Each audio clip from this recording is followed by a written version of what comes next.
You okay, Panda? Okay. I experienced a lot in that short amount of time.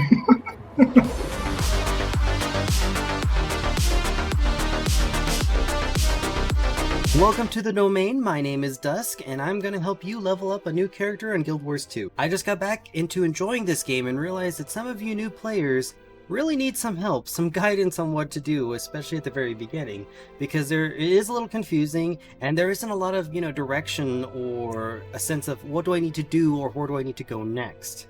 Now, I do have 8 max level characters, so I feel like I kind of know what I'm doing. However, this is by no means the fastest way to level up, but I feel like it's more of a linear method and a good way to enjoy the game at your own pace. Alright, so let's start with part 1, character creation.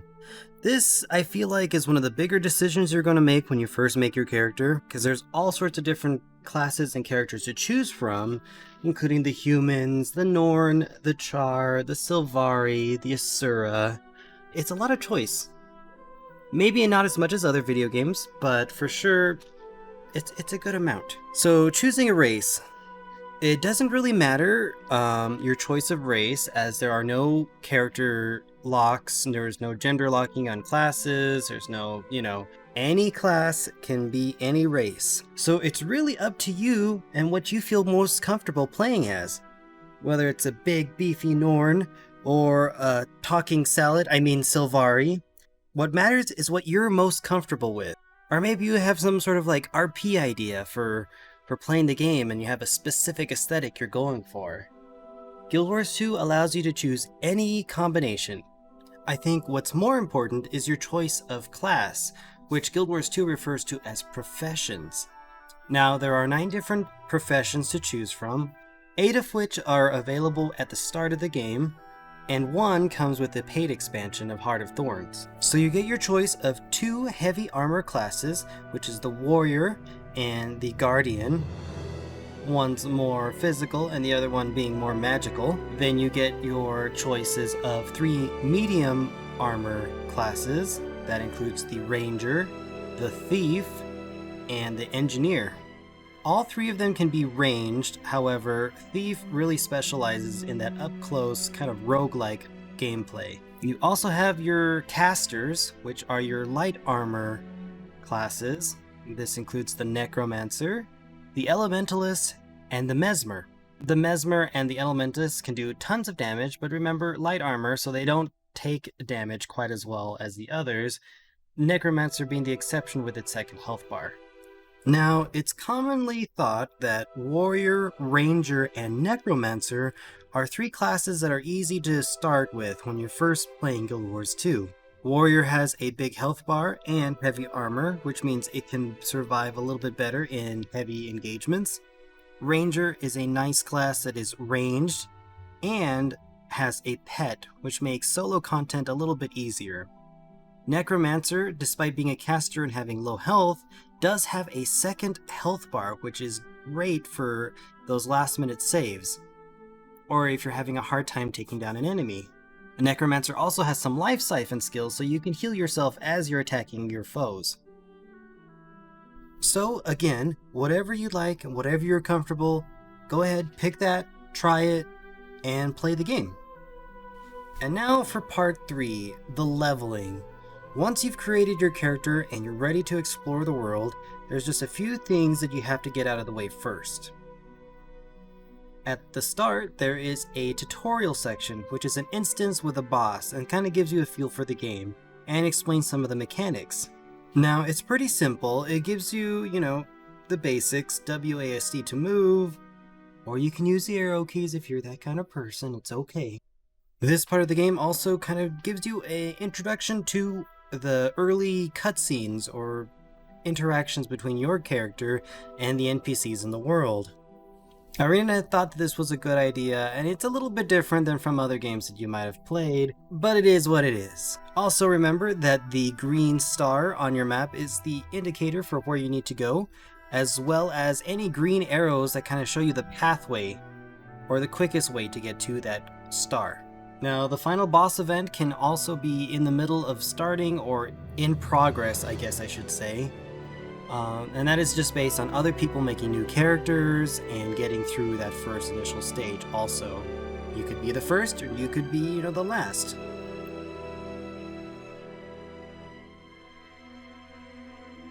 With the first instance out of the way and the tutorial section done, you unlock the fun part of the game, or at least in my opinion, the fun part.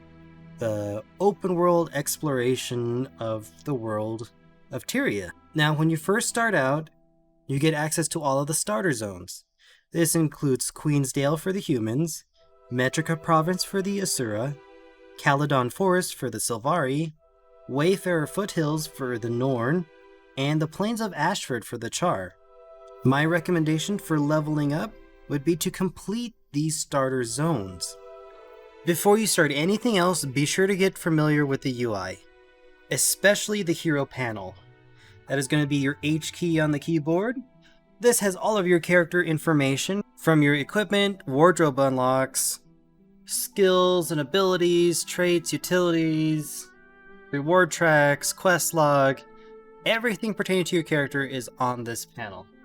Just press H and then go through and look at all the tabs. The second thing you're going to want to be familiar with is the inventory panel. That is going to be I on your keyboard. Guild Wars has a lot of loot that drops from bosses, enemies, NPCs, quest rewards, dungeon rewards, all sorts of things. And a lot of these items are going to just fill up your inventory very quickly, so be sure to become familiar with the deposit resource key and the auto sort key. Pressing O opens up the trading post, which allows you to trade items with other players or sell items. There are also plenty of merchants all around the world, and you can also unlock them as you go along a quest, so there's really no excuse for you having a cluttered up inventory. I mean, besides being lazy. I'm lazy. I don't even look at my inventory. If I ever stream, just don't look at it. We don't talk about it. So, let me go ahead and tell you how to get to level 80, which is the max here in Guild Wars 2. If you've made it this far in the video, I appreciate it, you're awesome.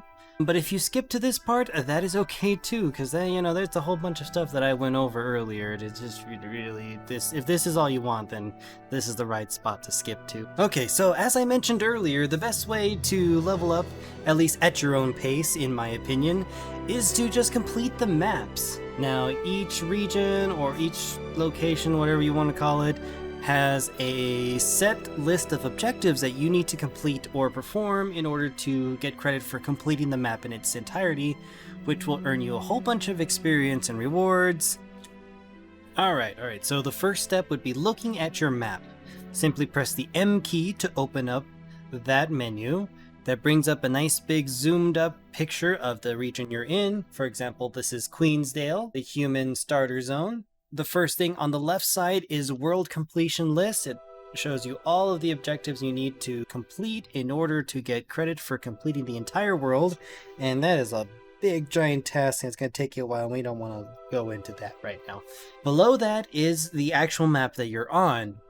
So for Queensdale, it has 17 Renowned Hearts, 7 Hero Points, 16 Waypoints, 9 Vistas, and 21 different areas of interest. So in order to level up at a decent pace, you're going to want to get all of these done. The first items you want to focus on are definitely Renowned Hearts. These little hearts are Guild Wars 2's version of questing. Instead of going to an NPC and then collecting a quest and then go do fetch quests or kill quests or whatever you need to do, Guild Wars 2 allows you just to be in the area of an NPC, say it's a farm or a small village or town or whatever, and instantly your little quest log will appear and fill with a list of tasks that you need to do in order to get credit for being in the area and filling the heart. This is nice and simple, and you don't have to worry about having a huge quest log with a whole bunch of stuff in it. Just do the things. It could be harvesting corn, watering plants, feeding cows, kill 10 things. Guild Wars 2 gives you a whole bunch of different things to do, and they try very hard to, keep it variable and make it kind of interesting. I mean, it is a grind just like in any other MMO, but it's one that I find very enjoyable because you just get to go out and explore the world in its natural state and all its fun things, and the developers put a bunch of fun Easter eggs and references to pop culture and movies everywhere. So good luck finding those. I'm not going to tell you where they are. I'm sure you can just look it up. Another thing you want to focus on are points of interest, because that just gives you raw XP for just discovering areas. And waypoints. Waypoints are going to be your fast travel system. For a little bit of money, you can click on these points once you've unlocked them or been to them, and you can fast travel all across the map. Super easy and convenient. The other thing are vistas. Vistas are just scenic areas that you go to. There might be a little bit of a challenge in trying to navigate the terrain and reach these areas, but reaching them gives you experience and a nice little cinematic of what you're looking at. A more challenging aspect are the hero points. Queensdale has 7, and think of these as like challenges, special challenges, rather than quests. These challenges can be anything from challenging a powerful boss or NPC to solving a riddle or a puzzle. These points then can be added towards your profession in order to customize it better with its passives and other utility slots, and then make it, more interesting and more catered to however you want to play. If you're playing on a free account, you're going to be locked out of some of these systems up until level 10 and 11. And I believe 11 is when you can do the hero points. If you're on that road to level 80, definitely aim to gain 10 levels at a time. Because every 10 levels, the main story opens up and allows you to experience the story and the narrative of the game, and maybe get to know your character and the world and the lore a little bit better. If you're focusing on one of the starting areas, it's going to be about 3/4 of the way of completing the map, so filling all those renowned hearts, finding those points of interest, getting the waypoints, and doing the vistas. About 3/4 of the way, then that should get you up until level 10, which then allows you to get access to your home city. Each race has its own home city. Another easy map to complete because there are no enemies in there. That's really good. There aren't any hearts, but there are plenty of vistas, waypoints, and points of interest that'll give you XP. So do that. And the main story. That's pretty much it. I feel like I'm rambling, but that's pretty much the entire formula for leveling in Guild Wars 2. Explore a map, complete all the tasks. Completing a map gives you a huge bonus in XP. Gain 10 levels, do the main story, and repeat. You're going to do this for the starting zones, you're going to do this for the areas adjacent to the starting zones, and so on till you get to level 20, 30, 40, 50, and so on until you're level 80. One of the nice things about Guild Wars 2 is that you don't have to do it in any order. If you have a friend that you would like to play with, you can join them in their starting area, because you get access to all of the starting areas when you make a new character, which is super nice. It's a nice little feature they added. You don't have to traverse the world in order to be with your buddies. Oh, and then if you decide that you just don't like your profession at all, by the time you reach level 10, you should have a good feel for how the profession plays. Maybe you tried Mesmer and you just don't like how squishy they are, or, it's hard to manage the illusions and doing damage, and you just don't like the way it feels. It's okay to just log out of that character and create another one and then try again. You can start in a different starting area and, do different things, do a different playthrough.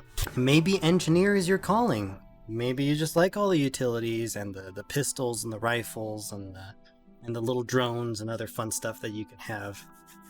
Guild Wars offers a whole lot of different things and experiences and ways to play. And it seems very overwhelming and very daunting, but it really isn't. It's just make a character, go out into the world, start working on a map. If you decide you don't like it, try again, do a different map. Once you settle on something that you do like, just stick with it and level that character up, reach level 10, do the main story. Now, again, this method isn't the fastest way you're going to level. There's all sorts of methods and tips and tricks and how to get to level 80 the fastest, and there's all sorts of YouTube videos out there that you can. This one is the nice, comfortable, cozy way that I like to make a character and level up. And like I said before, there are all sorts of little Easter eggs. You remember the movie The Goonies? If any of you have seen that, or I'm just making a really old reference and this is really embarrassing. There's a giant ship with booby traps. There's a big giant pirate ship hidden in a cave, and you slide through a waterfall, and it's just a huge reference to that movie. There's all sorts of little things like that. The world of Tyria is just very, very rich, and ArenaNet has filled it with all sorts of, things. And it's one of the reasons why I love this game so much.